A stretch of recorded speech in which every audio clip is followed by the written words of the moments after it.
Hello Courserians, it's Doug Summers, composer from Ottawa, Canada, and I'm going to be coming to you this week, being week 5, with a lesson on short delay effects, particularly around chorus and flanger. So let's get started. If you look over here, what you'll see is I've set up a channel strip with a source which is a test oscillator up here. I'm sending that out through bus 1 to ozone 5, which is giving me this spectrogram display over here. So as I bring up the white noise, you'll see that we get a spectrum. And then I have 3 inserts here, the chorus, the flanger, and I have a phaser, but I'm not going to be using that. Alright, well with that as a setup, let's see what we've got. So we'll bring up the white noise, and let's bring in the flanger first.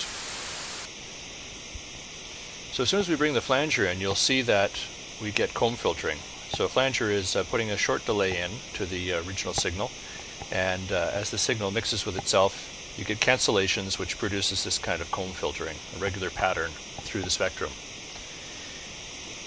As I change this speed control, one of the things a flanger can do is vary where those dips in the frequency spectrum occur.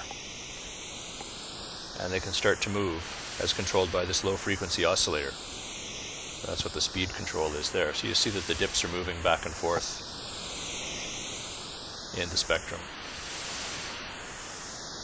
Now another thing which we can get here is, depending on how much we adjust the feedback, we can actually have the delay produce tones. The audible sensation of having a pitch, which is kind of interesting. Okay, back to white noise again.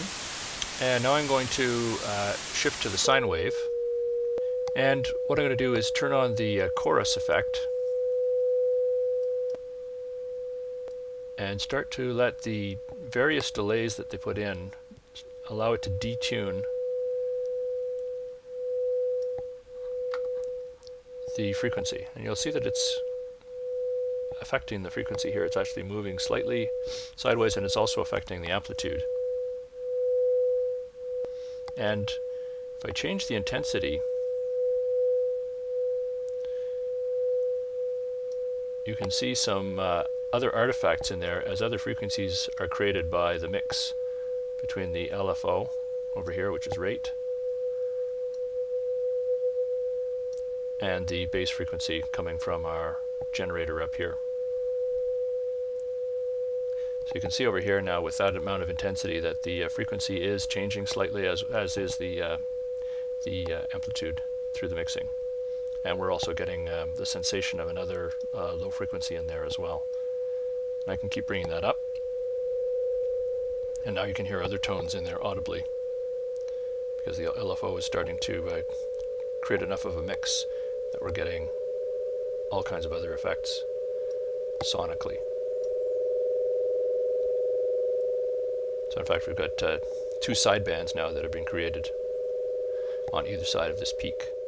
Okay, let's take a look at a musical example of how this would be used. But I want it to be quite psychedelic sounding, and I want it to be kind of full. The second and third track, I'd like to have an effect of kind of a swirliness, this kind of psychedelic swirliness.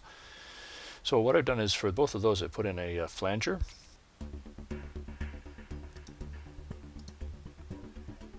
And you can hear that moving comb filtering.